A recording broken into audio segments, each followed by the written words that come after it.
$4 million, that's a lot of money in any economy, but especially today. But that is the amount of a grant an anonymous donor has asked the Museum of the Great Plains in Lawton to apply for.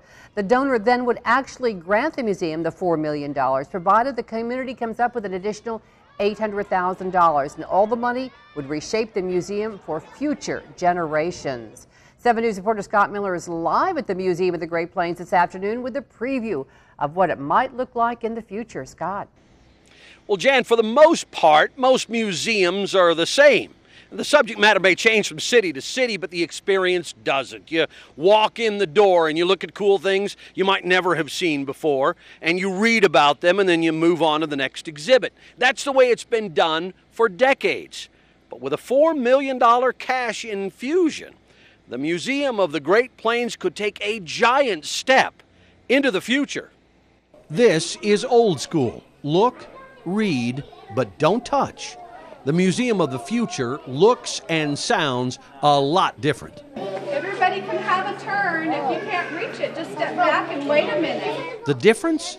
Just listen.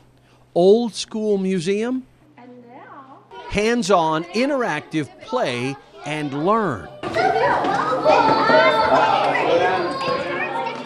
There is a lot of energy in interactives. Energy, excitement, pure joy. And they are learning, sifting through sand, discovering and touching real mammoth bones. It's exploring. It's a lot of exploring. It's discovery.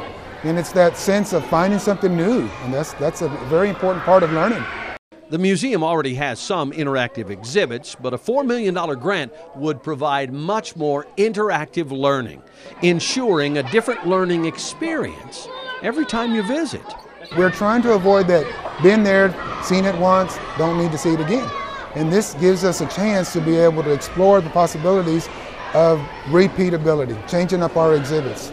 The $4 million grant isn't a sure thing. There's a process and a price. We want to challenge the community to help support this project because they want to know, is the community involved? Does the community really need it, and do they want it? They'll soon find out, because the museum is going to have to raise $800,000 locally. The McMahon Foundation has already given $500,000. The museum hopes to get the rest of the money it needs from Southwest Oklahomans. Now, you don't have to be a kid to enjoy the immersive, interactive exhibits at the Museum of the Great Plains, but they're approved for all ages, but right now, unfortunately, in short supply. But that $4 million grant could change everything. The entire museum could be interactive, and most would agree it'd be more fun, too. Live from the Museum of the Great Plains in Lawton, I'm Scott Miller, 7 News.